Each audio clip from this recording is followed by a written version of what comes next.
স্নেহভাজন ছাত্রী ছাত্রবৃন্দ, বিগত ক্লাসে আমি তোমাদের সম্পাদ্য আলোচনা করেছিলাম। একটু সংক্ষিপ্ত হয়েছিল ক্লাসটা, যেহেতু সংক্ষিপ্তের মতেই বিষয় ছিল বৃত্তের উপরিস্থিত কোনো বিন্দুতে স্পর্শক অঙ্কন এবং বৃত্তের বহিস্থ বিন্দু থেকে স্পর্শক অঙ্কন। খুব সহজ বিষয় ছিল বলেই খুব তাড়াতাড়ি হয়ে গেছিল, আমিও করে দিয়েছিলাম। তার আগের দিনে আমি আলোচনা করেছিলাম যে সদৃশ্যতা, যেগুলো জ্যামিতিক চিত্র রয়েছে তাদের সিমিলারিটি, সদৃশ্যতা। দুটো চিত্রকে কখন আমরা সদৃশ্য বলবো, অর্থাৎ বৃত্ত রয়েছে, বর্গক্ষেত্র, আয়তক্ষেত্র, রম্বস, সামান্তরিক, ত্রিভুজ, শেষ পর্যন্ত ত্রিভুজে আসছে। এদেরকে কখন আমরা সদৃশ্য বলবো জ্যামিতির দৃষ্টিভঙ্গি থেকে আলোচনা করতে গিয়ে দেখা গেছিল শেষ পর্যন্ত বহুভুজের ক্ষেত্রে ত্রিভুজ বা অন্যান্য যেগুলো বহুভুজ রয়েছে, যখন দুটি চিত্রের মধ্যে তাদের অনুরূপ কোণগুলি সমান হবে এবং অনুরূপ বাহুগুলি সমানুপাতি হবে, তখনই আমরা বলবো চিত্রদ্বয় হচ্ছে সদৃশ্য। দুটো শর্তই একসঙ্গে ফুলফিল হতে হবে, অর্থাৎ অনুরূপ কোণগুলিকে সমান হতে হবে এবং অনুরূপ বাহুগুলিকে সমানুপাতি হতে হবে। এরকম দু একটা উদাহরণে দেওয়া হয়েছে, যেমন একটি বর্গক্ষেত্রের একটি রম্বস, তাদের অনুরূপ বাহুগুলি সব সমান হয়, কিন্তু অনুরূপ কোণগুলি, অনুরূপ বাহুগুলি সমানুপাতি হতে পারে, কিন্তু অনুরূপ কোণগুলি সমান নাও হতে পারে। সেই জন্য বর্গক্ষেত্র এবং রম্বস সদৃশ্য হয়নি। যাকে আমাদের যা সিলেবাসে রয়েছে, পাঠ্যক্রমের মধ্যে যেটা রয়েছে, শেষ পর্যন্ত চলে আসবে আমাদের অন্যান্য বহুভুজ থেকে শেষ পর্যন্ত চলে আসবো আমরা ত্রিভুজ। যেখানে গিয়ে আমি শেষ করেছিলাম সেটা দেখো 200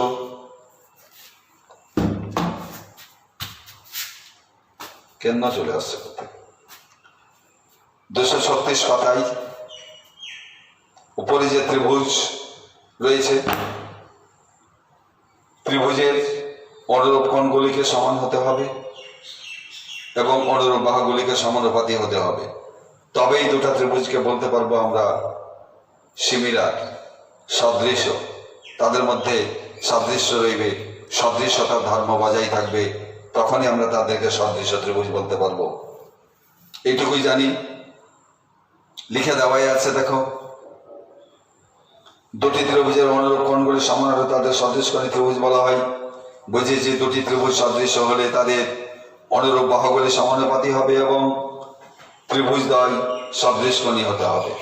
সদৃশকোণী মানে একটি ত্রিভুজের তিনটি কোণের সঙ্গে অপর ত্রিভুজের তিনটি কোণ যদি সমান হয়, তবেই আমরা বলতে পারবো ত্রিভুজদ্বয় হচ্ছে সদৃশকোণী। তার মধ্যে আমরা জানি ত্রিভুজের তিনটি কোণের সমষ্টি 180 ডিগ্রি একটি ত্রিভুজের, সেই জন্য দুটি করে কোণ সমান যদি হয়ে যায় তাহলে অবশিষ্ট তৃতীয় কোণটি অবশ্যই সমান হবে। সেই জন্য দুটি করে কোণ সমান দেখাতে পারলে বলবো ত্রিভুজদ্বয় হচ্ছে সদৃশকোণী। সেই সদৃশকোণী ত্রিভুজের অনুরূপ বাহুগুলি যদি সমানুপাতি হয়, তবেই ত্রিভুজদ্বয়কে বলবো আমরা সদৃশ্য ত্রিভুজ। অর্থাৎ দুটি শর্তই একসঙ্গে পূরণ হতে হবে। কিন্তু এরই মাঝে আমাদের গ্রিক গণিতজ্ঞ, গ্রিক ম্যাথামেটিশিয়ান থ্যালেস, তিনি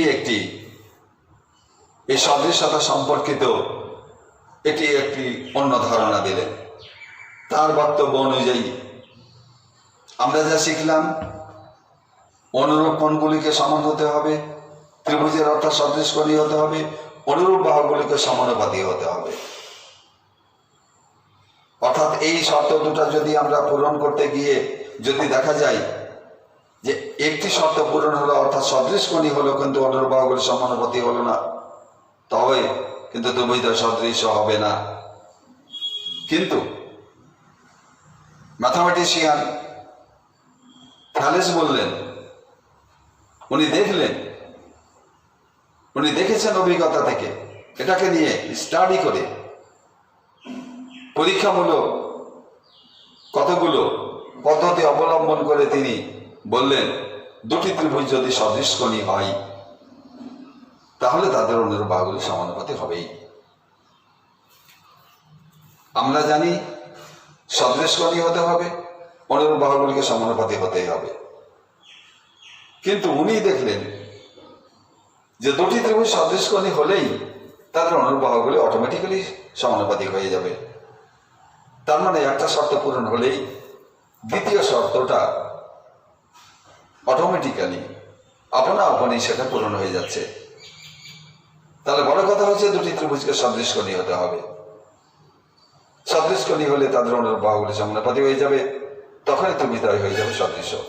তাহলে ত্রিভুজের ক্ষেত্রে দুটি শর্তের দরকার নাই। আমরা এর আগে দুটি শর্ত শিখেছি। অনুরূপ কোণগুলি সমান হতে হবে, অর্থাৎ দুটি ত্রিভুজকে সদৃশ কোণী হতে হবে এবং অনুরূপ বাহুগুলিকে সমানুপাতি হতে হবে, তবেই ত্রিভুজদ্বয় হবে সদৃশ। কিন্তু গণিতজ্ঞ থ্যালেসের ধারণার পরে আমরা বলতে পারবো দুটি ত্রিভুজ সদৃশ কোণী হলেই, অর্থাৎ অনুরূপ কোণগুলি সমান হলেই তাদের অনুরূপ বাহুগুলি আপনা থেকেই সমানুপাতি হয়ে যাবে, অর্থাৎ ত্রিভুজদ্বয় সদৃশ হয়ে যাবে। এবার দেখি থ্যালেস কোন ধারণা। অনেকে মনে করে, লিখাই আছে, দেখো পড়ে দেখবে তোমরা, অনেকের ধারণা সদৃশ কোণী ত্রিভুজের অনুরূপ বাহুগুলি সমানুপাতি বলেছেন, সেই সত্যটি হলো সদৃশ কোণী ত্রিভুজের অনুরূপ বাহুগুলি সমানুপাতি। অনেকে বিশ্বাস করেন যে তিনি একটি রেজাল্ট ব্যবহার করেছিলেন, যে রেজাল্টটিকে বলা হচ্ছে বেসিক প্রপোর্শনালিটি উপপাদ্য বা থ্যালেসের উপপাদ্য। তিনি কি রেজাল্টটা ব্যবহার করেছিলেন? তিনি রেজাল্ট ব্যবহার করেছিলেন যে কোনো ত্রিভুজের কোন একটি বাহুর সমান্তরাল সরলরেখা অপর দুটি বাহুকে সমানুপাতে বিভক্ত করে। কোন ত্রিভুজের, যে কোনো এবিসি ত্রিভুজের হয়তো বিসি বাহুর সমান্তরাল সরলরেখায় এবি আর এসিকে সমানুপাতে বিভক্ত করবে। এবিসি ত্রিভুজের যদি থ্যালেসের যে ধারণা কথা, এবিসি ত্রিভুজের বিসি বাহুর সমান্তরাল সরলরেখা এবি এবং এসিকে হয়তো পি আর কিউ বিন্দুতে সমানুপাতে বিভক্ত করবে। বিসি এর সমান্তরাল সরলরেখা হলে এবি আর এসিকে বিভক্ত করবে। আবার যদি আমি বলি যে এবি এর সমান্তরাল হলে এসি এবং বিসিকে সমানুপাতে বিভক্ত করবে। আবার যদি এসি এর সমান্তরাল হয়ে যায় তাহলে এভাবে আসবে। তাহলে দেখা যাচ্ছে পিকিউ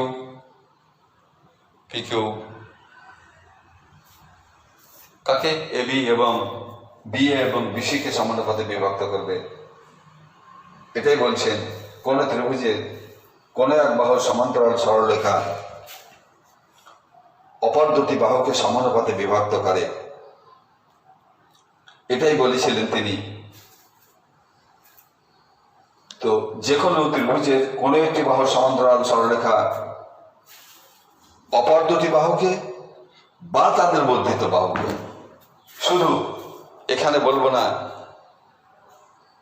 এবিসি ত্রিভুজের বিএ আর বিসি বাহুর সমান্তরাল এসি বাহুর সমান্তরাল সরলরেখা বিএ কে এবং বিসি কে পি এবং কিউ বিন্দুতে সমাধিখণ্ডিত করেছে, সমাধিখণ্ডিত নয়, বিভক্ত করেছে। সেটা বিএ এবং বিসিকে নাও হয়ে বিএ এবং বিসি এর বর্ধিতাংশজ্ঞ হতে পারে, এদিকের বর্ধিতাংশজ্ঞ হতে পারে, আবার এদিকের বর্ধিতাংশজ্ঞ হতে পারে এদিকের বর্ধিতাংশকে। এইভাবে এর আগের দিনই আমি আলোচনা করেছিলাম একটি সরলরেখা, ধরো এবি একটি সরলরেখা রয়েছে, এই সরলরেখা বিভক্ত হতে পারে, অন্তর্বিভক্ত হতে পারে বা বহির্বিভক্ত হতে পারে। এখানে বিএ এবং বিসি পি ও কিউ বিন্দুতে অন্তর্বিভক্ত হয়েছে, কিন্তু কোন কোন ক্ষেত্রে আবার বহির্বিভক্ত হতে পারে। বহির্বিভক্তের ধারণাটা এর আগের দিন দিয়েছিলাম, এর আগের ক্লাসে দিয়েছিলাম, যেদিন সম্পাদ্য করেছিলাম। তার আগে যেদিন আমি সদৃশ্যতা নিয়ে আলোচনা করেছিলাম সেই দিন বলেছিলাম যে এবি সরলরেখাটা বি এর দিকে বহির্বিভক্ত হতে পারে, হয়তো পি পর্যন্ত, আবার এই দিকেও বহির্বিভক্ত হতে পারে, এর দিকেও বহির্বিভক্ত হতে পারে। কাজে সেই জন্য বলছেন থ্যালেস যে কোন ত্রিভুজের কোন একটি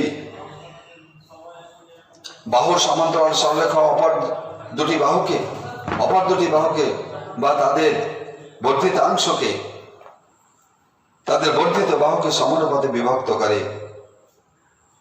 অর্থাৎ যদি অন্তর্বিভক্ত করে, এই ক্ষেত্রে আমি বলবো, দেখে নিচ্ছি,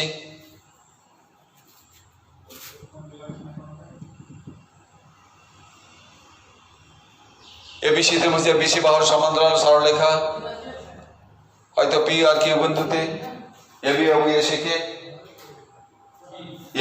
পি বিন্দুতে এবং এসিকে কিউ বিন্দুতে অন্তর্বিভক্ত করেছে। ভিতরের মধ্যে বিভক্ত করলে তাকে বলবো অন্তর্বিভক্ত। সেক্ষেত্রে তাহলে বলবো অপর দুটি বাহুকে সমানুপাতে বিভক্ত করে, অর্থাৎ AP by PB equal to AQ by QC. AP by PB equal to AQ by QC.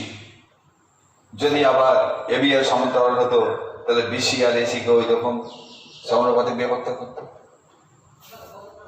এবং এবি এর সমান্তরাল হলে, আর যদি এসি এর সমান্তরাল হতো তাহলে এবি এবং বিসি কে সমানুপাতে ওইভাবে একইভাবে বিভক্ত করবে। এটাই উনি বলতে চাইছেন। তাহলে এই রেজাল্টটাই ব্যবহার করেছিলেন, যেটাকে বলা হচ্ছে বেসিক প্রপোর্শনালিটি উপপাদ্য বা থ্যালেসের উপপাদ্য। তাকে বেসিক প্রপোর্শনালিটি থিওরেম তথা থ্যালেসের উপপাদ্য বলেই পরিচিত। থ্যালেস উপপাদ্য বা বেসিক প্রপোর্শনালিটি উপপাদ্যের বিবৃতিটা এই। থ্যালেসের উপপাদ্য বা বেসিক প্রপোর্শনালিটি থিওরেম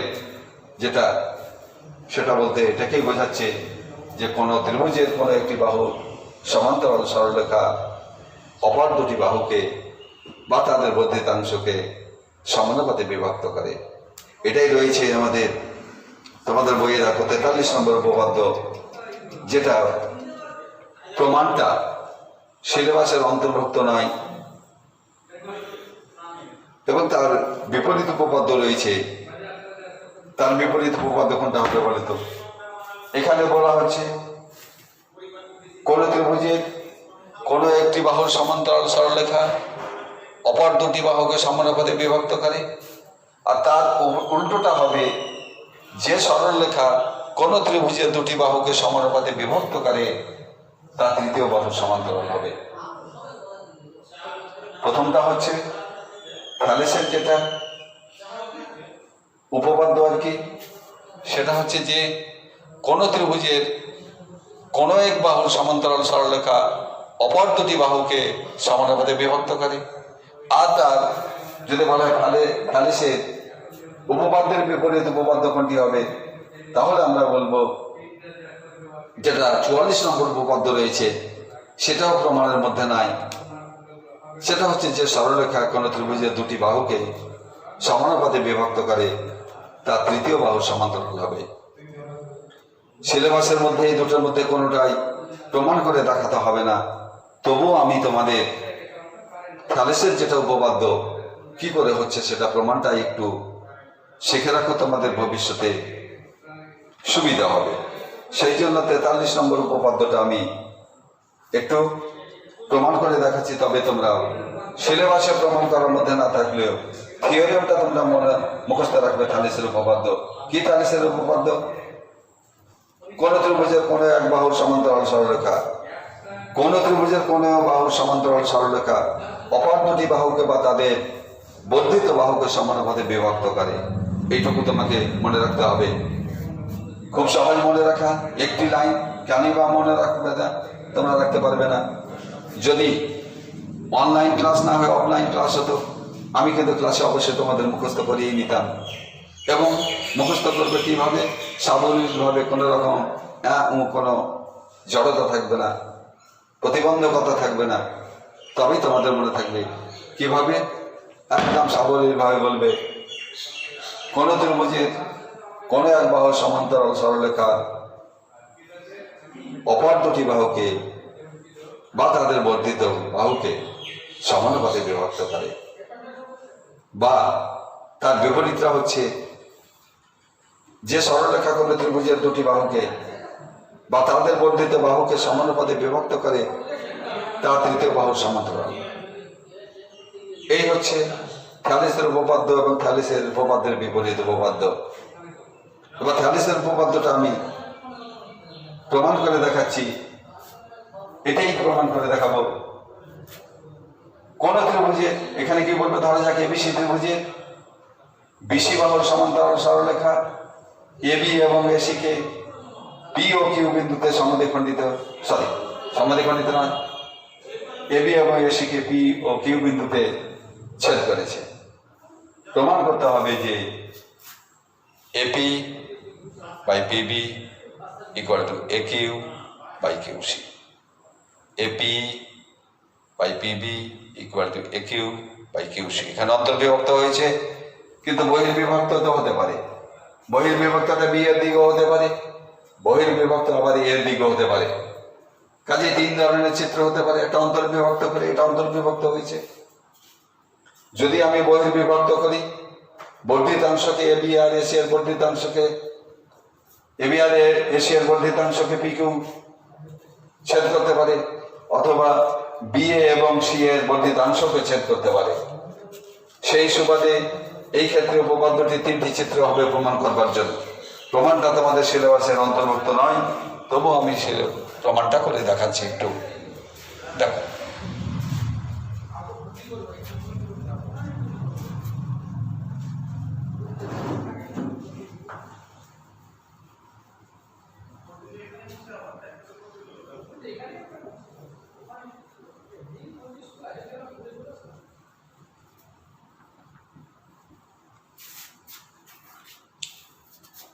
দেখো তিনটা যেহেতু চিত্র হবে, চিত্র আঁকছি আমি। ধরে নিচ্ছি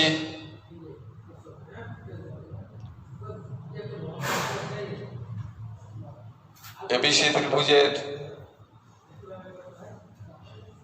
বিসি বাহুর সমান্তরাল সরলরেখা অপর দুটি বাহুকে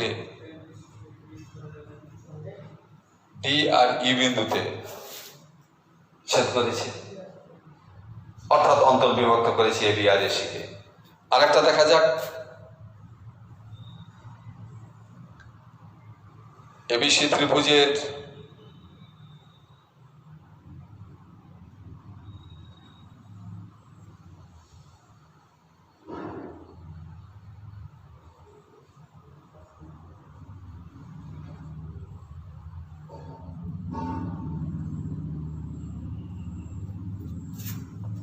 এক্ষেত্রে এবিসি ত্রিভুজের এবি ও এসি এর বর্ধিতাংশকে ডি ও বিন্দুতে ছেদ করেছে বিসি এর সমান্তরাল সরলরেখা। আরেকটি দেখো,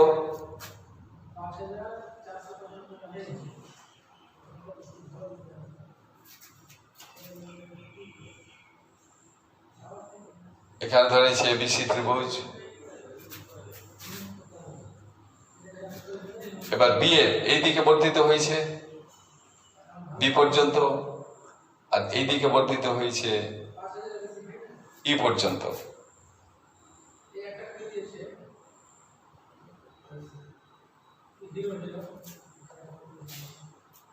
দেখো এই ক্ষেত্রে কি বলবে, এবিসি ত্রিভুজের বিসি বাহুর সমান্তরাল সরলরেখা এবি ও এসি কে যথাক্রমে ডি ও বিন্দুতে ছেদ করেছে। এক্ষেত্রে বলবে এবিসি ত্রিভুজের এবি ও এসি এর বিসি বাহুর সমান্তরাল সরলরেখা এবি ও এসি এর বর্ধিতাংশকে যথাক্রমে ডি ও ই বিন্দুতে, অর্থাৎ এবি এর বর্ধিতাংশকে এবি এর বর্ধিত বাহুকে ডি বিন্দুতে এবং এসি এর বর্ধিত বাহুকে ই বিন্দুতে ছেদ করেছে। এক্ষেত্রে বলবো আমরা এবিসি ত্রিভুজের বিসি বাহুর সমান্তরাল সরলরেখা বি এর বর্ধিতকে ডি বিন্দুতে এবং সি এর বর্ধিতকে ই বিন্দুতে ছেদ করেছে, ডি যুক্ত করা হয়েছে। প্রমাণ করতে হবে যে কি এটা কল্পনা এবিসি ত্রিভুজের, ধরা যাক এবিসি ত্রিভুজের এবিসি বাহুর সমান্তরাল সরলরেখা এবি ও এসি কে বা বর্ধিত এবি ও এসি কে বা বর্ধিত বিএ ও সিএ কে যথাক্রমে ডি ও ই বিন্দুতে ছেদ করেছে। প্রমাণ করতে হবে যে কি প্রমাণ করতে হবে?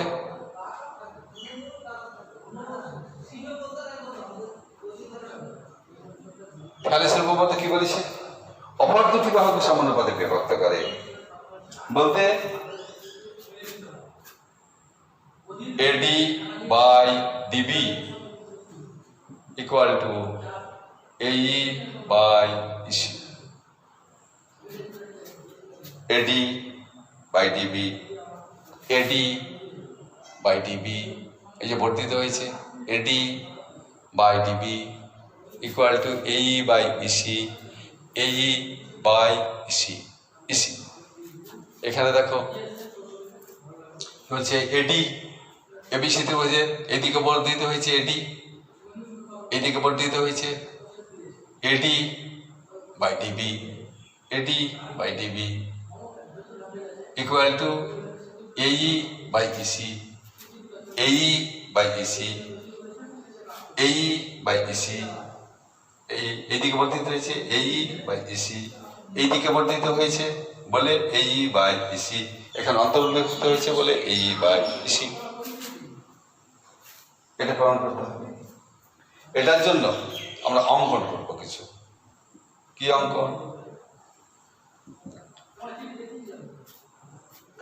বিই প্রতিটা ক্ষেত্রে বিই এবং সিডি যুক্ত করো। বিই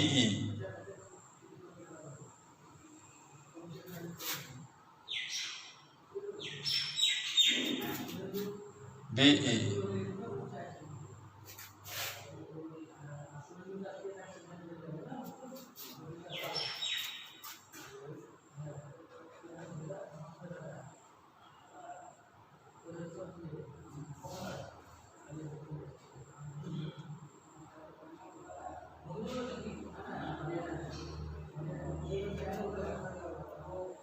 বিই ও সিডি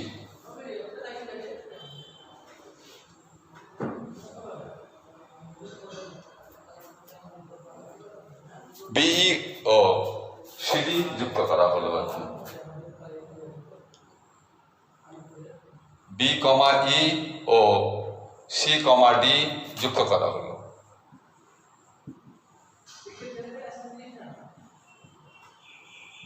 আর কি করব? এবার ডি এবং ই থেকে প্রতিটা ক্ষেত্রে ডি আর ই থেকে, ডি থেকে এসি এর উপর বই যেটা দেওয়া আছে, ডি থেকে এসি এর উপর ডিএম লম্ব আর ই থেকে এবি এর উপর ইএন লম্ব।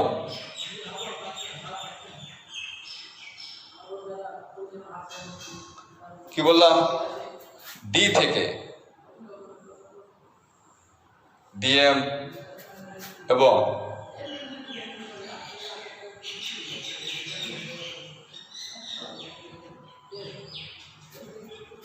ডি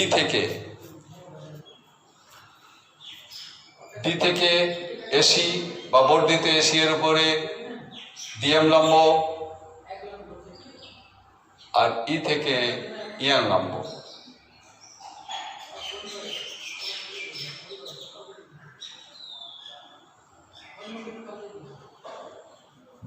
বাস কি বললাম আমরা? ডি ও ই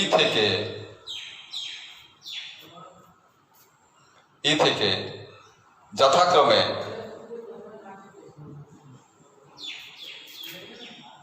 এসি বর্ধিত এসি এসি বা সিএ ও এবি বর্ধিত এবি বা বিএ এর উপর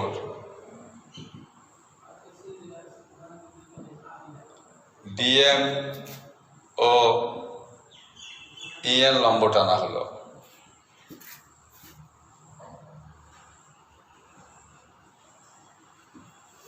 বাস, এবার প্রমাণে যাব। আবার বলছি, প্রমাণ কিন্তু তোমাদের সিলেবাসে নাই, পরীক্ষার জন্য তোমাদের প্রমাণ করতে হবে না, শুধু বিবৃতিটা মুখস্থ রাখতে হবে এবং বিবৃতি মুখস্থ করার পরে যেগুলো প্রয়োগ রয়েছে বা এটাকে কেন্দ্র করে এক্সারসাইজ রয়েছে সেই এক্সারসাইজগুলো তোমাদের করতে হবে। কিন্তু প্রমাণটা আমি তোমাদের সুবিধার জন্য করে দেখাচ্ছি, তার বিপরীতটা হয়তো করবো না, তোমরা মুখস্থ করে নেবে এইভাবে। এবার দেখো প্রমাণে ত্রিভুজ এডিই যে ক্ষেত্রে আছে দেখে নাও, এডিই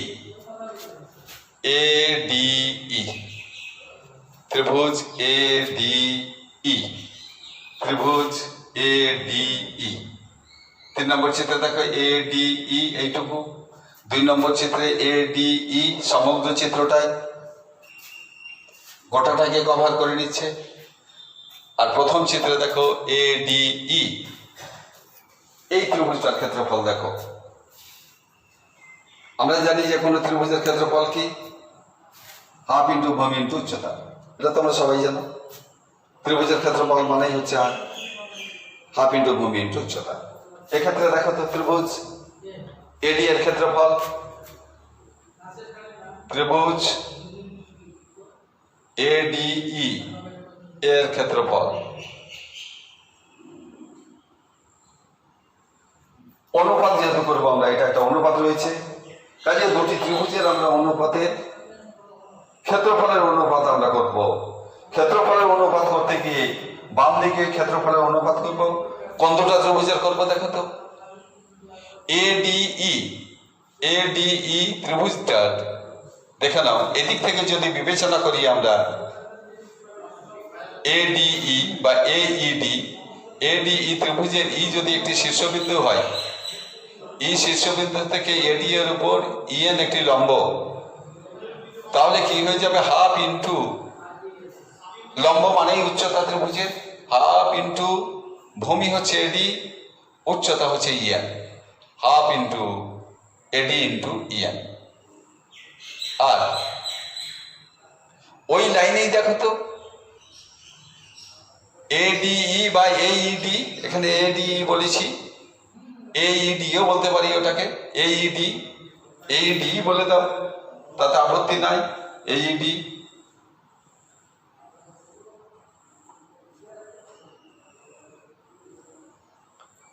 এডিই এর ক্ষেত্রফল কি হবে, হাফ ইন্টু ভূমি এডি ইন্টু উচ্চতা ইএন।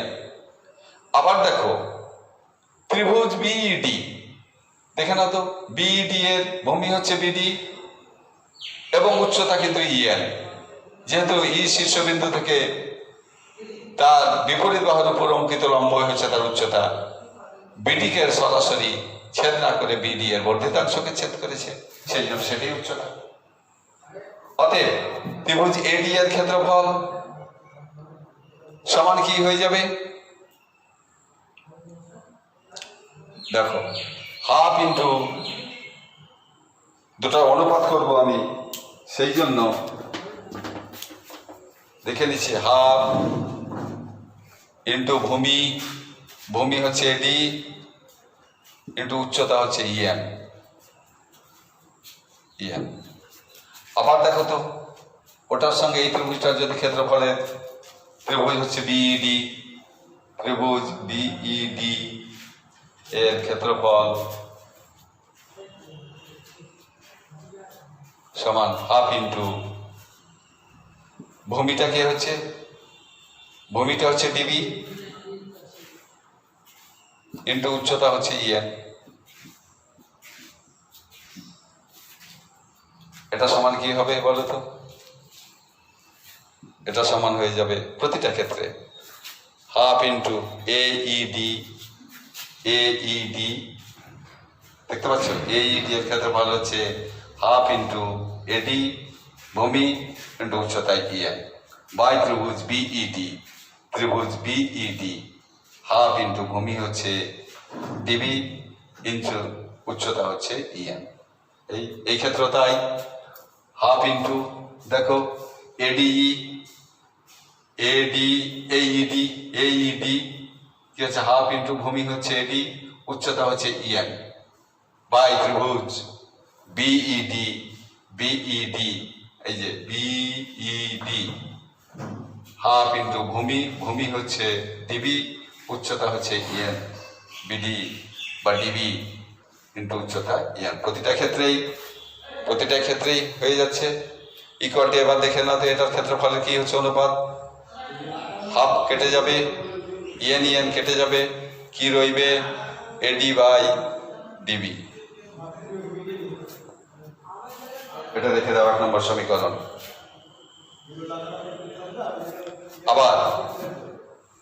এবার ডান দিকে চলো। এটা যেমন হলো এই দিক থেকে ত্রিভুজ AED আর ত্রিভুজ BED, ত্রিভুজ AED ত্রিভুজ BED, ত্রিভুজ AED ত্রিভুজ BED। এবার এই দিক থেকে দেখবো ত্রিভুজ, এবার দেখবো এই দিক থেকে দেখবো ত্রিভুজ ADE বাই ত্রিভুজ CDE, ত্রিভুজ ADE ত্রিভুজ CDE, ত্রিভুজ ADE আর ত্রিভুজ হচ্ছে CDE ADE ত্রিভুজ এই যে দেখেন ত্রিভুজ ADE ত্রিভুজ CDE দেখতে পাচ্ছ? ADE এর কি হয়ে যাবে ক্ষেত্রফল? হাফ ইন্টু ভূমি ইন্টু AC উচ্চতা হচ্ছে DM। CDE হাফ এর ক্ষেত্রফল হবে হাফ ইন্টু ভূমি হচ্ছে EC উচ্চতা হচ্ছে DM। এক্ষেত্রে দেখে নাও ত্রিভুজ হাফ ADE ভূমি হচ্ছে কি হচ্ছে দেখো উচ্চতা হচ্ছে DM আর ভূমি হচ্ছে AE বাই ত্রিভুজ CED উচ্চতা হচ্ছে DM ভূমি হচ্ছে EC কাজে হাফ ইন্টু ভূমি ইন্টু উচ্চতা। কাজে এক্ষেত্রে তাই বলবো ত্রিভুজ ADE এর ক্ষেত্রফল বাই ত্রিভুজ CDE এর ক্ষেত্রফল প্রতিটা ক্ষেত্রে দেখে নাও ইকুয়ালটি কি হয়ে যাবে? AD এর ক্ষেত্রফল হাফ ইন্টু AE ইন্টু উচ্চতা DM প্রতিটা ক্ষেত্রে দেখে নাও AD এর ক্ষেত্রফল হাফ ইন্টু AE ভূমি ইন্টু উচ্চতা DM হাফ ইন্টু ভূমি AE উচ্চতা হচ্ছে DM বাই এবার ত্রিভুজ CD এর ক্ষেত্রফল হাফ ইন্টু ভূমি হচ্ছে EC ভূমি EC ইন্টু উচ্চতা DM প্রতিটা ক্ষেত্রে দেখে নাও মিলিয়ে ইকুয়াল টু কি হয়ে যাবে? হাফ হাফ কেটে যাবে, DM কেটে যাবে, AE বাই EC। এটা 2 নম্বর সমীকরণ। আমার উদ্দেশ্যটা কি? আমাদের লক্ষ্যটা হচ্ছে প্রমাণ করতে হবে এই দুটি অনুপাত সমান। প্রামাণ্য বিষয় রয়েছে AD by DB equal to AE by EC। এই দুটো সমীকরণ এই ডান পক্ষ সমান হবে। এখন দুটো সমীকরণের ডান পক্ষ যদি আমাকে সমান হতে হয় তাহলে বাম পক্ষ অবশ্যই সমান হতে হবে। আমরা বাম পক্ষে কি দেখছি? ত্রিভুজ AED এর ক্ষেত্রফল বাই ত্রিভুজ BED এর ক্ষেত্রফল। আবার 2 নম্বর সমীকরণে দেখছি ত্রিভুজ এডি এর ক্ষেত্রফল বাই ত্রিভুজ সিডি এর ক্ষেত্রফল। বাম পক্ষে একটি ভগ্নাংশ রয়েছে 1 নম্বর সমীকরণে, 2 নম্বর সমীকরণে বাম পক্ষে ভগ্নাংশ রয়েছে।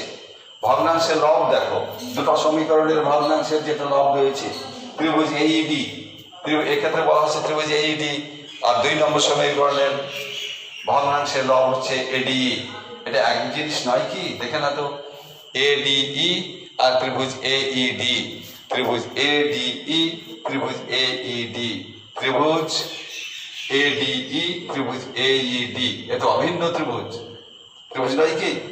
কাজেই দুটো সমীকরণের বাম পক্ষে ত্রিভুজ এইডি আর ত্রিভুজ এডি হচ্ছে অভিন্ন, কাজেই এটা সমান হবেই। এবার দেখো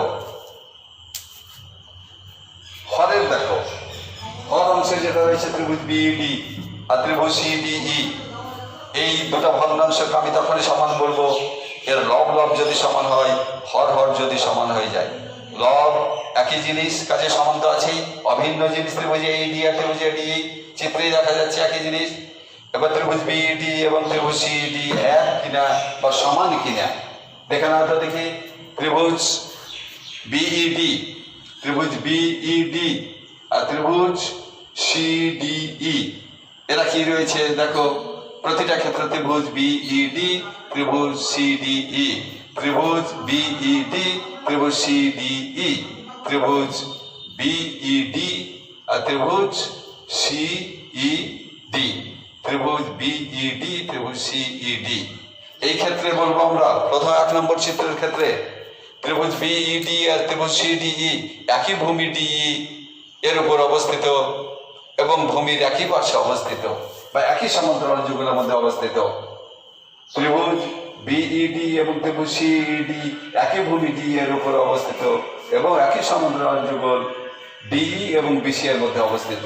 ক্লাস 9-এ পড়েছ যে সকল ত্রিভুজ একই ভূমির উপর অবস্থিত এবং একই সমান্তরাল যুগলের মধ্যে অবস্থিত তাদের ক্ষেত্রফল সমান।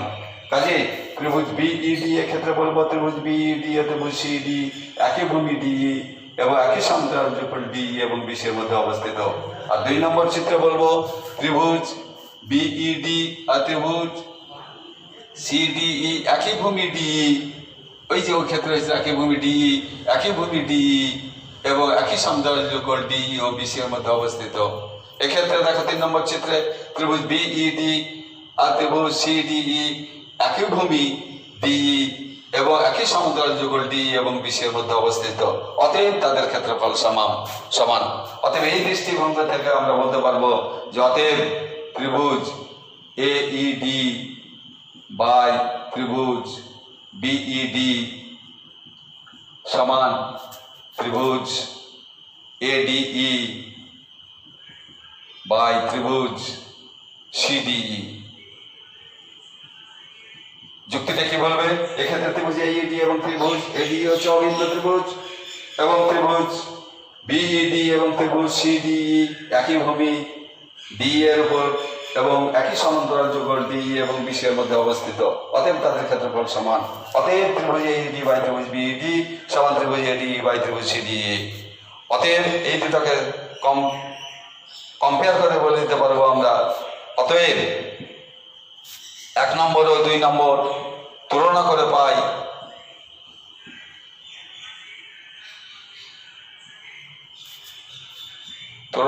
পাই কি পেলাম আমরা? যেহেতু বাম পক্ষ সমান, দুইটি সমীকরণের 1 নম্বর 2 নম্বর সমীকরণ, অতএব দুটো সমীকরণ ডান পক্ষ সমান হবে, অর্থাৎ এডি বাই ডিবি সমান হচ্ছে এই বাই ইসি। প্রমাণিত হলো। এটা প্রমাণ করতে চেয়েছিলাম থ্যালেসের উপপাদ্য, যেটা কি থ্যালেসের উপপাদ্য?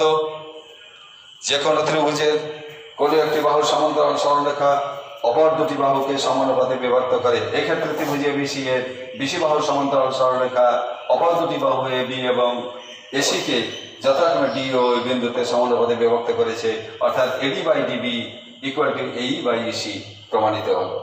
এবং এই থ্যালেসের উপপাদ্য এটাই আমরা শিখবো, প্রমাণ করে তোমাকে দেখাতে হবে না, যেহেতু সিলেবাসে নাই তোমার, সেই জন্য আমরা প্রমাণ করতে শিখবো না, শিখবো বটে কিন্তু পরীক্ষাতে সেটা অত জরুরি নয় যে আমাকে প্রমাণ করে দেখাতে হবে।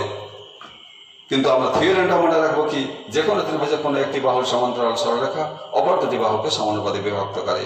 আর যেহেতু সমানুপাতে বিভক্ত করে, এরা আবার সদৃশ্য হয়ে যাবে। দেখো, একটি বাহুর যদি সমান্তরাল সরলরেখা অপর দুটি বাহুকে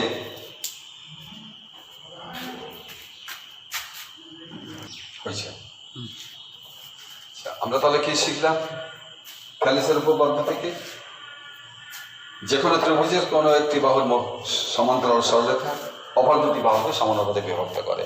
অর্থাৎ এবিসি যদি ত্রিভুজ হয়, এবিসি ত্রিভুজের বিসি বাহুর সমান্তরাল সরলরেখা এটা দিয়ে হতে পারে, এটাও দিয়ে হতে পারে, এটা দিয়ে হতে পারে, এমনও হতে পারে এটা দিয়ে হলো ডি আর ই, এটা বিসি বাহুর সমান্তরাল। এটা আবার যদি আমি ধরি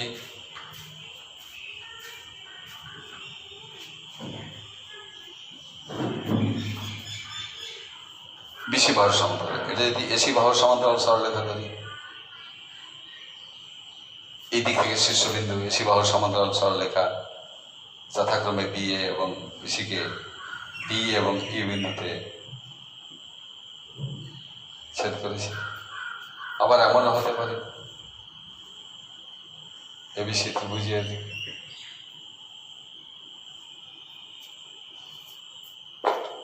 এবি বাহুর সমান্তরাল সরলরেখা এটাকে ডি আর ই বিন্দুতে ছেদ করেছে। শীর্ষবিন্দু যে দিক থেকে ধরি না কেন আমরা, এই দিক থেকে যদি শীর্ষবিন্দু ধরি আমরা এডি বাই ডিবি বলবো, এটাকে বলবো বিডি বাই ডিএ বলবো। এখানে ধরা আছে 1 নম্বর চিত্রে এবিসি ত্রিভুজের বিসি বাহুর সমান্তরাল সরলরেখা কাকে বিভক্ত করবে? এবি এবং এসিকে। AD by DB equal to AE by C. এক্ষেত্রে দেখো তো, এবিসি ত্রিভুজের এখানে কি ডিই সমান্তরাল বিসি, আর এক্ষেত্রে আমরা ধরব ডিই সমান্তরাল এসি। তাহলে কি হচ্ছে, এখানে বলবো আমরা বিডি বাই ডিএ, এরকম বলতে পারি, ওই দিক থেকেও ধরতে পারি আমরা BD by DA equal to B by EC বলতে পারি আর কি।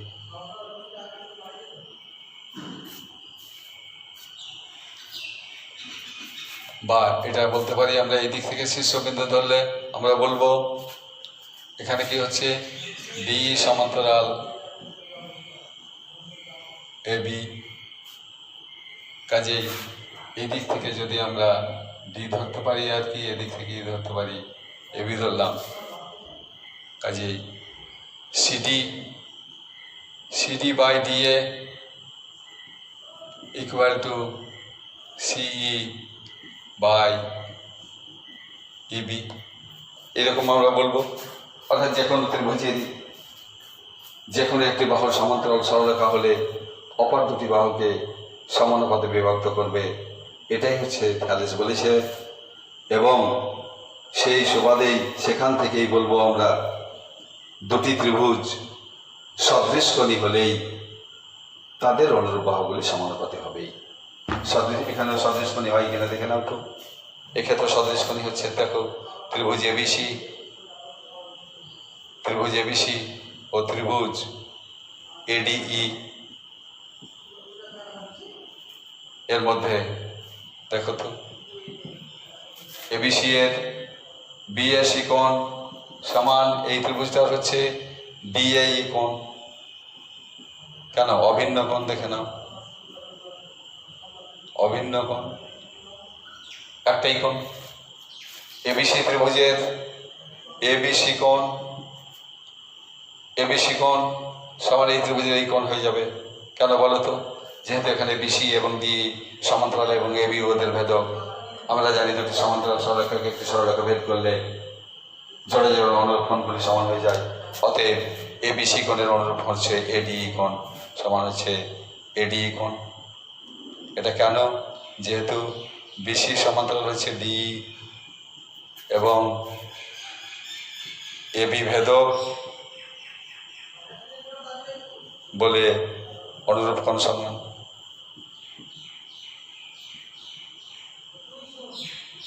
অনুরূপ ব্যাপার, ত্রিভুজ এসিবি সমান হয়ে যাবে অনুরূপ এইইডি, এই একই ধরনের ঘটনা। কাজে এই ত্রিভুজ হচ্ছে সদৃশ কোণী। কাজে এই দুটোকে কম্বাইন করে গণিতজ্ঞ থ্যালেস বলেছেন যে দুটি ত্রিভুজ সদৃশ কোণী বলেই তাদের অনুরূপ বাহুগুলি সমানুপাতে হবে। এবং সেটা করতে গিয়ে তিনি কোনটা রেজাল্ট ব্যবহার করেছিলেন, সেই রেজাল্টটা হচ্ছে কোনো ত্রিভুজের কোনো এক বাহুর সমান্তরাল সরলরেখা অপর দুটি বাহুকে সমানুপাতে বিভক্ত করে। যাই হচ্ছে থ্যালেসের উপপাদ্য। থ্যালেসের উপপাদ্যের বিপরীত উপপাদ্য কিরকম হচ্ছে, যদি যে সরলরেখা কোনো ত্রিভুজের দুটি বাহুকে সমানুপাতে বিভক্ত করে, অর্থাৎ যদি এডি বাই ডিবি সমান এই বাই ইসি হয় তবে ডিই সমান্তরাল বিসি হবে।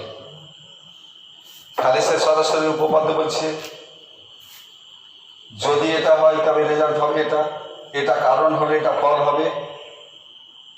আর তার বিপরীত উপপাদ্য বলছে এটার যেটা কারণ ওটার সেটা ফল, ওটার যেটা ফল এটার সেটা হচ্ছে কারণ। যদি এটা হয় তাহলে এটা হবে, তার বিপরীত উপপাদ্য বলছে। যাই হোক, এই দুটোই মনে রাখবে। থ্যালেসের উপপাদ্য কি, যেটা 43 নম্বর উপপাদ্য, কোন ত্রিভুজের কোনো এক বাহুর সমান্তরাল সরলরেখা অপর দুটি বাহুকে বা তাদের বর্ধিত বাহুকে সমানুপাতে বিভক্ত করে। আর 44-43 নম্বর উপপাদ্য বলছে, 44 নম্বর উপপাদ্য, যে সরলরেখা কোনো ত্রিভুজের দুটি বাহুকে বা তাদের বর্ধিত বাহুকে সমানুপাতে বিভক্ত করে তা তৃতীয় বাহুর সমান্তরাল হবে। দেখে নাও 240 পাতায় 44 নম্বর উপপাদ্য। যুক্তি দিয়ে প্রমাণ করি যে কোনো সরলরেখা যে কোনো ত্রিভুজের দুটি বাহুকে বা তাদের বর্ধিত বাহুকে সমানুপাতে বিভক্ত করলে তা তৃতীয় বাহুর সমান্তরাল হবে। এই হচ্ছে মূল বিষয় এই চ্যাপ্টারে।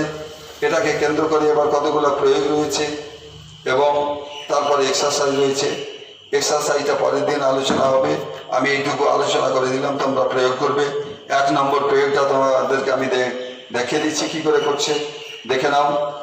অনুসিদ্ধান্ত দেখে নাও 238 পাতায় 1 নম্বর অনুসিদ্ধান্ত, ত্রিভুজ এবিসি এর বিসি বাহুর সমান্তরাল সরলরেখা এবি ও এসি কে, আমি মুছে দিচ্ছি।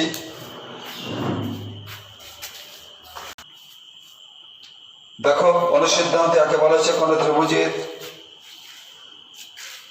এবিসি ত্রিভুজের বিসি বাহুর সমান্তরাল সরলরেখা, এবিসি ত্রিভুজের, অর্থাৎ থ্যালেসের উপপাদ্যের প্রয়োগ করে আমরা অনুপাত এবং সমানুপাত ভিত্তিক কতগুলো জ্যামিতি সত্যতাকে আমরা প্রমাণ করব, প্রুভ করব, সেটা এই চ্যাপ্টারে আমরা দেখব।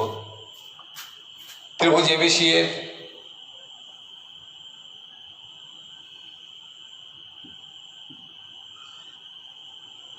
কি বললো, ত্রিভুজ এবিসি এর বিসি বাহুর সমান্তরাল সরলরেখা, বিসি বাহুর সমান্তরাল সরলরেখা এটা দিয়েও হতে পারে, ধরে নিচ্ছে এটা দিয়েই বিসি বাহুর সমান্তরাল সরলরেখা অপর দুটি বাহুকে এবি ও এসি কে যথাক্রমে ডি ও বিন্দুতে, এবি ও এসি কে যথাক্রমে ডি ও ই বিন্দুতে ছেদ করেছে। প্রমাণ করতে হবে, যে কি প্রমাণ করতে হবে দেখে নিচ্ছি।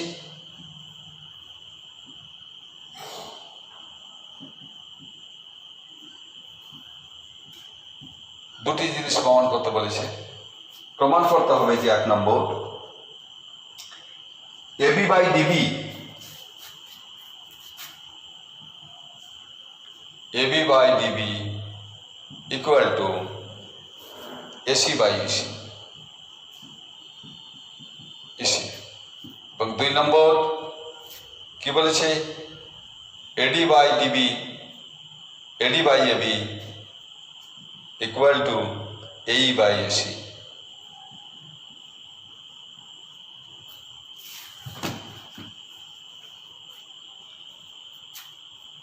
কি প্রমাণ করছে, AB by DB, AB by ত্রিভুজ এবিসি, এবিসি ত্রিভুজের এবি এবং এসি কিন্তু ডি আর ই বিন্দুতে অন্তর্বিভক্ত হয়েছে। অন্তর্বিভক্ত হলে আমরা জানি থ্যালেসের উপপাদ্য অনুযায়ী AD by DB equal to AE by EC, কিন্তু আমাকে প্রমাণ করতে বলেছে AB by DB equal to AC by EC. আর 2 নম্বর আবার প্রমাণ করতে বলেছে এডি বাই আবার এবি এই বাই এসি। দেখা যাক এটা প্রমাণ করার জন্য তোমরা বই দেখে নেবে কি প্রমাণ বলেছে। এখানে শুরুটা করবে এই 1 নম্বর প্রমাণের জন্য। থ্যালেসের উপপাদ্য থেকে আমরা জানি এখানে বলবে ত্রিভুজ, এক্ষেত্রে ত্রিভুজ এবিসি এর বিসি বাহুর সমান্তরাল সরলরেখা এবি এবং এসিকে যথাক্রমে ডি ও ই বিন্দুতে ছেদ করেছে।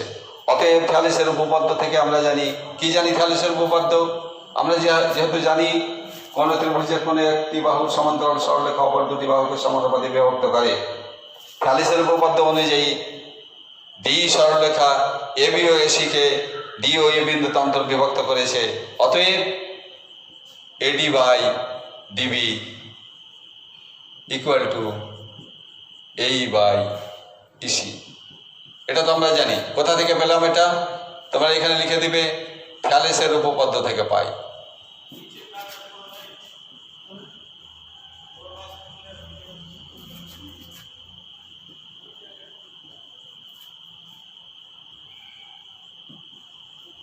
থ্যালেসের উপপাদ্য থেকে পাই। এবার আমাকে লক্ষ্য দেখতে হবে কি দেখাতে বলেছে এবি বাই ডিবি। এবি কি করে পাই? এডির সঙ্গে ডিবি যুক্ত করলে বোধহয় এবি পাওয়া যায়। এডির সঙ্গে ডিবি যুক্ত করতে হলে এখানে দেখছি আমরা হরে আবার ডিবি রয়েছে। তাহলে এখানে যদি আমরা 1 যুক্ত করি উভয় পক্ষে তাহলে বুঝি হয়ে যায়। আমরা তো জানি কোন সমীকরণে তোমরা জানো বীজগণিতে অনেক সমাধান করতে গিয়ে শিখেছ কোন সমীকরণে উভয় পক্ষকে একই সংখ্যা দিয়ে গুণ করা যায়, একই সংখ্যা দিয়ে ভাগ করা যায়, উভয় পক্ষে একই সংখ্যা যোগ করা যায়, উভয় পক্ষে একই সংখ্যা বিয়োগ করা যায়, বা উভয় পক্ষকে একই সংখ্যা থেকে বিয়োগ করা যায় ইত্যাদি সব বিষয়গুলো আমরা জানি। এবং যতগুলো কথা বলা হলো কোনোটার ক্ষেত্রে সমীকরণের মানের হেরফের হয় না, কেবলমাত্র চেহারার হেরফের হয়, মানের হেরফের হয় না। কাজেই আমরা এক্ষেত্রে দেখি আমার অভীষ্ট লক্ষ্যে পৌঁছাতে হবে। আমাকে গোল কোথায় রয়েছে, আমাকে গোল দিতে হবে। গোলটা যেভাবেই পারি না কেন আমি বৈধ উপায় দেবো, অবৈধ উপায় নয়। ফাউল করে দেব না, অফসাইড করে দেব না, অনসাইড থেকে বল দেব। তাতে যেভাবে বলকে লাথি মারতে হবে। AD by DB plus 1 equal to AE by EC plus 1। কি বলবো? উভয় পক্ষে 1 যোগ করে পাই।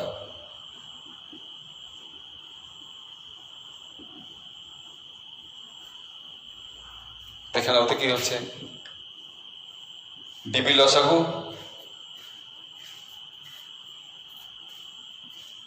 এডি plus DB equal to EC লসাগু এই প্লাস ইসি।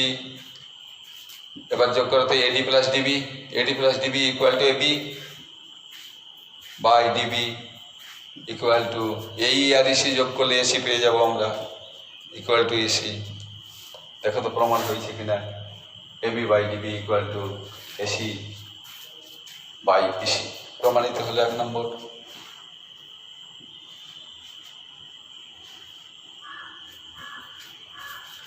আবার দেখো 2 নম্বরটা প্রমাণের জন্য কি করবে তোমরা?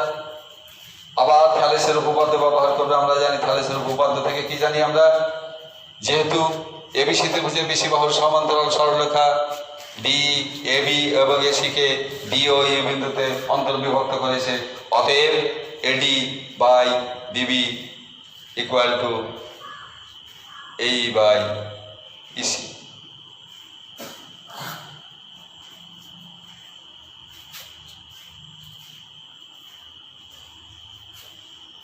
আমাকে কি প্রমাণ করতে হবে? AD by AB. এবার দেখো তো এটাকে যদি আমি উল্টে দিই তাহলে কি পেয়ে যায়? ডিবি বাই এডি ব্যস্ত করে নিলাম। DB by AB equal to EC by AE. এবার যদি আমরা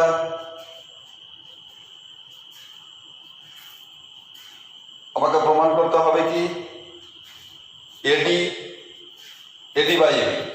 আচ্ছা, এবার আমি উভয় পক্ষে এক যোগ করছি। DB by AD plus 1 equal to EC by AE plus 1। উভয় পক্ষে এক যোগ করে পাই। যোগ করে কি পেয়ে যাবো এবার দেখে নাও তো, DB plus AD by AD equal to EC plus AE by AE. এবার দেখে নাও তো, যোগ করে কি পাই, DB plus AD, DB plus AD equal to AB. দেখো যোগ চিত্রে দেখে নাও, DB plus AD equal to AB, AB by AD equal to, ডান দিকে দেখো তো, ইসি আর ইসি প্লাস এই যোগ করে এসি পেয়ে যাই, এসি বাই এই। এবার আবার একটু করছি। এখন আমরা অভিষ্ট লক্ষ্যে পৌঁছাতে পারিনি, গোল হয়নি আমাদের এখন আমরা ফুটবলে লাথি মারছি, গোল পোস্টে বোধহয় পৌঁছে গেছি। দেখে নাও, এখানে আছে এডি বাই এবি, আর এখানে আমার এবি বাই এডি হয়েছে, অথবা ওলট পালট হয়ে গেছে, লবটা হর হরটা লব। এখানে এই বাই এসি আমাকে প্রমাণ করতে হবে, কিন্তু এসি বাই এই হয়েছে। যদি এখানে ওলট পালটের ব্যাপার হয়েছে, আমি তো জানি আমার অঙ্কের নিয়ম আছে, আমি বাস্তব প্রক্রিয়া করতে পারি, উভয় পক্ষে বাস্তব প্রক্রিয়া করিলাম, অর্থাৎ উল্টে নিলাম। উল্টে নিয়ে এবার কি হয়ে যাবে, এডি বাই এবি সমান এই বাই এসি।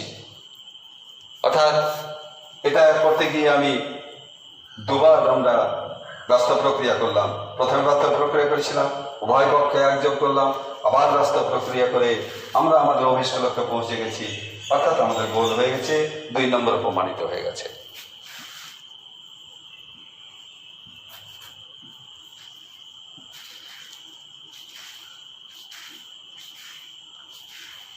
এই হলো আজকে। আর আমি তোমাদের ক্লাস নেব না, এইটুকু করে তোমরা তোমাদের যেগুলো প্রয়োগ রয়েছে প্রয়োগটা দেখবে, সবটাই প্রয়োগ করে দেখবে। 44 নম্বর উপপাদ্যটা নিজে নিজে প্রমাণটা যেটা করে দেওয়া আছে তোমরা দেখবে, নিজেরা করবার চেষ্টা করবে। আমি যেটা 43 নম্বর প্রমাণটা করে রাখলাম তোমরা নিজেরা করবে, তাহলে তোমাদের জ্যামিতি সম্বন্ধে ডেপথ বাড়বে, এই সদৃশ্যতা চ্যাপ্টারের সম্বন্ধে। তারপরে প্রয়োগ 1 রয়েছে, 2 রয়েছে, 3 রয়েছে, 2 নম্বর, 3 নম্বর, 4 নম্বর, 5 নম্বর, 6 নম্বর, 7 নম্বরটা দেখো নিজে করি থ্যালেসের বিপরীত উপপাদ্যের সাহায্যে প্রমাণ করি যে ত্রিভুজের মধ্যবিন্দু দ্বয়ের সংযোগ রেখাংশ তৃতীয় বাহুর সমান্তরাল। ক্লাস 9-এ কিন্তু এই সংক্রান্ত একটি উপপাদ্য করেছ। কোন ত্রিভুজে 2 বাহুর মধ্যবিন্দু সংযোগের রেখাংশ তৃতীয় বাহুর সমান্তরাল এবং অর্ধেক হয়। অর্ধেক কথাটা বলেনি, এখানে প্রমাণ করতে বলেনি, কেবলমাত্র তৃতীয় বাহুর সমান্তরাল প্রমাণ করতে বলেছে। ক্লাস 9-এ করেছিলেন, অন্য ধারণা থেকে করেছিলে। এখানে বলেই দিয়েছে থ্যালেসের বিপরীত উপপাদ্য। থ্যালেসের বিপরীত উপপাদ্য কি, যে সরলরেখা কোন ত্রিভুজের 2টি বাহুকে বা তাদের বর্ধিত বাহুকে সমানুপাতে বিভক্ত করে তা তৃতীয় বাহু সমান্তরাল, সরলরেখা তৃতীয় বাহু সমান্তরাল। এক্ষেত্রে তৃতীয় বাহু সমান্তরাল হবে যদিও অপর 2টি বাহুকে সমানুপাতে বিভক্ত করে। সমানুপাতে বিভক্ত করবে তো, যেহেতু মধ্যবিন্দু 1:1, বাম দিকে এবি 1:1 হয়ে যাবে, AD by DB equal to 1:1। ডান দিকেও এসি বাহুকে এই বিন্দুতে ছেদ করবে, যেহেতু এই হচ্ছে এসি এর মধ্যবিন্দু, কাজে এই অনুপাত এসি সমান হচ্ছে 1:1। দুটো অনুপাতি যেহেতু সমান, সেই জন্য তা দিয়ে সরলরেখাটা তৃতীয় বাহু সমান্তরাল হয়ে যাবে। আমি প্রমাণটা বলেই দিলাম, মুখে তোমরা করে নেবে, এক্সারসাইজের উপর থেকে করে নিয়ে আসবে। সবাইকে ধন্যবাদ রইল। এবার আমার ঈদের আগে আর শেষ, এটাই শেষ ক্লাস, আর ক্লাস হবে না। ঈদের পরবর্তীতে তোমাদের সঙ্গে ইনশাআল্লাহ সাক্ষাৎ হবে। ঈদের শুভেচ্ছা রইল, ঈদ মোবারক রইল। তোমরা ঈদের খুশি ভালোভাবে বাড়িতে গৃহবন্দী থেকে উদযাপন করো, আমরা সবাই উদযাপন করব। যেহেতু প্রশাসনিক দপ্তর থেকে বলা হয়েছে মাঠে গিয়ে, ময়দানে গিয়ে, কোনো ঈদগাহে গিয়ে ঈদের নামাজ পড়া যাবে না, গ্যাদারিং করা যাবে না, সমাবেশ হওয়া যাবে না, করা যাবে না। সোশ্যাল ডিস্টেন্স মেনে আমাদেরকে মনে থেকে অন্তরে থেকে আমাদের উপরওয়ালাকে ডাকতে হবে, ঈদ উদযাপন করতে হবে। সবার প্রতি রইল স্কুলের তরফ থেকে, আমার প্রতি তরফ থেকে ঈদের শুভেচ্ছা, ঈদ মোবারক সকলের জন্য।